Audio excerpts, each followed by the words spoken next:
तुम इतना जो मुस्कुरा रहे हो, क्या गम है उसको छुपा रहे हो। ऐसी क्या चीज़ है जो भाई छुपाई जा रही है। चाइना कुछ तो बना रहा है। इंडिया टुडे का ये आर्टिकल है, हम बात करेंगे। आशा करता हूँ आप सब बहुत अच्छे होंगे। मेरा नाम है सिद्धांत अग्निहोत्री। स्टडी ग्लोस पे आपका बहुत बहुत स्वागत है। हर दिन एक नई स्किल, बहुत ही यूनिक कोर्स और बहुत ही प्रोडक्टिव कोर्स। अगर आपको लगता है कि इस कोर्स आपकी ज़िंदगी में चेंज ला सकता है और आपको अपनी लाइफ को बदलना है, तो आओ स्किल हम सिखाते हैं। 12 जून से क्लास शुरू होगी, सर्टिफिकेशन कोर्स है ये। तो भाई खबर ये है कि कुछ सैटेलाइट इमेजेस बाहर आई हैं, ठीक है। अब उस सैटेलाइट इमेज में क्या रिवील किया है, पता है कि चाइना जो है वो एक बहुत बड़ा नेटवर्क मिलिट्री फैसिलिटी का बना रहा है, बहुत बड़ा नेटवर्क। और जो भी वेस्टर्न चाइना में जब आप देखिए, चाइना का जो सदर्न मोस्ट पॉइंट है वो सबसे ज़्यादा पॉपुलेटेड है। ऊपर जाएंगे तो आपको डेजर्ट मिलेगा, आपको पहाड़ियाँ मिलेंगी। तो जो वेस्टर्न डेजर्ट है वहाँ पे वैसे भी चाइना अपने न्यूक्लियर टेस्ट कंडक्ट करता है। वहाँ पे बहुत सारी ऑलरेडी मिसाइल फैसिलिटीज़ हैं। हामी अभी मैंने जिनजियांग पे लेक्चर लिया था, सॉरी, किस तरीके से वीगुर मुस्लिम्स की बैंड बजी हुई है। और अब ये जो हामी रीजन है जिनजियांग का, यहाँ पे कुछ फैसिलिटीज़ देखने को मिली है, स्पेशली ऑक्टागोनल इस तरीके की, ये देख सकते हैं ना, और बड़े बड़े टावर्स देखने को मिले हैं। तो सबसे पहले क्या डिस्कवर हुआ है, 80 के करीब launch pads, 80, more than 80 launch pads, then fortified bunkers, hardened facilities, proper bunker, military vehicle bases, road and rail connection. ऐसा लग रहा है कि यहां पे ट्रेन आएगी, सारा सामान उतारो निकाल दो, या फिर यहां से सामान लोड करो ट्रेन में निकाल दो। Communication and command centres, and then infrastructure, जो ऐसा लग रहा है कि मिसाइल ऑपरेशंस और डिफेंस को सपोर्ट करता है। तो न्यूक्लियर एनालिस्ट हैंस क्रिस्टेंसन काफ़ी सरप्राइज ना, वही कह रहे हैं कि इन्होंने आज तक ऐसा कभी नहीं देखा, एग्जैक्ट इनके वर्ड्स हैं, had never seen anything like this. देखिए क्या है कि जितने भी देश हैं जिनके पास इस समय न्यूक्लियर वेपन्स है, अमेरिका हो गया, फ्रांस हो गया, रशिया हो गया, इंडिया हो गया, चाइना हो गया, पाकिस्तान को छोड़ दीजिए आप। इजराइल कहते ही नहीं कि इजराइल के पास सबको पता है, बट वो मानता नहीं है, मतलब वो डिनाई भी नहीं करता, मानता भी नहीं है। नॉर्थ कोरिया को हटा दीजिए, बाकी जो P5 हैं इंक्लूडिंग इंडिया, उनकी पॉलिसी है नो फर्स्ट यूज़। हालांकि अभी रशिया ने इसको चेंज कर दिया था। यूक्रेन और रशिया का युद्ध हुआ ना, तो रशिया ने चेंज कर दिया था इसको कि अगर हमको लगेगा तो हम मार देंगे। चाइना के ऊपर बहुत सारे रिपोर्ट पब्लिश हो रही है, सिपरी की रिपोर्ट के हिसाब से ये अपने न्यूक्लियर आर्सेनल को लगातार बढ़ाते जा रहे हैं। 2030 तक इनके पास लगभग 1000 के करीब वॉलेट्स होंगे, 1000। So they have enough nuclear weapon to ensure that any attacker would face devastating retaliation, कि तुम बस हमला करके देखो, निस्तना नाबूद कर देंगे। कहा जा रहा है कि China is trying to achieve second strike, ठीक है ना, सेकेंड स्ट्राइक कैपेबिलिटी। लेकिन देखिए एक चीज समझ में नहीं आ रही है, इतना ज्यादा न्यूक्लियर बढ़ाने का मतलब क्या है।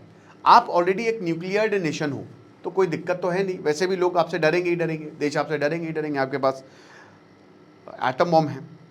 बट अगर सब सेकेंड स्ट्राइक कैपेबिलिटी वही है कि कोई अगर मान लीजिए दुश्मन हम पे अटैक लॉन्च करेगा तो इतने बम मारेंगे कि पूरा इलाका धुआं धुआं हो जाएगा, और कितना भी खतरनाक डेवास्टेटिंग अटैक हो आप सर्वाइव कर सकते हो।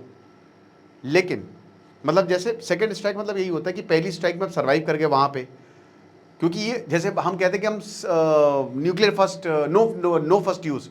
अबे तो पहले मान लो पहले मारा उसने और पहले नहीं खत्म हो गए तो क्या उसके बाद तुम रिटेलिएशन करने के लिए रहोगे।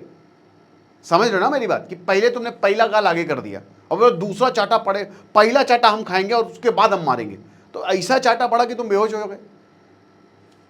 ये चीज है। अब ये मिस्टीरियस ऑक्टागोनल फैसिलिटीज क्या हैं, इसको देख के सबके कान खड़े हो गए कि भाई ये क्या बदतमीजी है। मोबाइल मिसाइल लॉन्च ऑपरेशन है, शायद अंडरग्राउंड मिसाइल सिटीज ये बना रहे हैं। ईरान, रशिया, चाइना ये तो कोऑपरेट कर ही रहे हैं और तगड़े लेवल पे कोऑपरेट कर रहे हैं। ईरान सबको बता भी रहा है कि कैसे हमने अंडरग्राउंड मिसाइल सिटीज़ बनाई हैं। कमांड एंड कंट्रोल सेंटर्स देखने को मिल रहे हैं, कम्युनिकेशन इंफ्रास्ट्रक्चर देखने को मिल रहा है, इलेक्ट्रॉनिक वॉरफेयर सिस्टम है, न्यूक्लियर फोर्सेस के लिए सपोर्ट फैसिलिटी है, न्यूक्लियर फोर्सेस के लिए सपोर्ट फैसिलिटी, आप विश्वास करेंगे। अमेरिका की बच गई है। अभी शी जिनपिंग को सब कुछ बेच बाच के आए हैं डोनाल्ड ट्रंप, इज्जत से लेकर सब कुछ।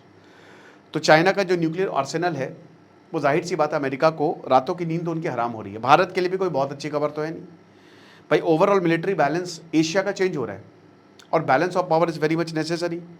चाइना अमेरिका का जो कंपटीशन है वो बहुत इंटेंसिफाई हो रहा है और चाइना ने एक बात समझ ली है कि अगर हमको आगे बढ़ना है तो स्टेम में फोकस करना पड़ेगा। 5 मेजर गोल्स हैं, स्ट्रैटेजिक गोल्स हैं चाइना के। सबसे पहले बात गारंटीड न्यूक्लियर सर्वाइवल, कि कल को हमारे ऊपर न्यूक्लियर अटैक होता है तो हम सर्वाइव करेंगे। अब सबसे बड़ी बात यह है अमेरिका के पास, अमेरिका ही इकलौता ऐसा देश है जो चाइना पर हमला कर सकता है। रशिया करेगा नहीं, रशिया चाइना भाई भाई। बाकी फ्रांस और ब्रिटेन उनको क्या मिलेगा, वो भी दूर हैं।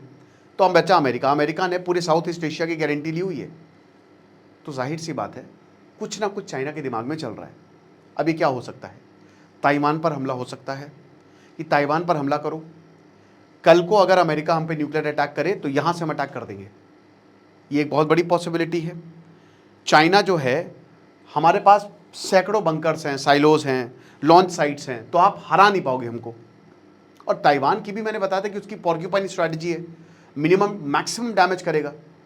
ताइवान एक आइलैंड है ना, तो कैसे जीतोगे आप, बहुत मुश्किल है। तो चाइना की जो सेकेंड स्ट्राइक कैपेबिलिटी है उसको स्ट्रेंथन करना। दूसरा, अमेरिका के बराबर खड़ा करना। भाई अमेरिका के पास 5-6 हज़ार के करीब न्यूक्लियर वेपन्स है।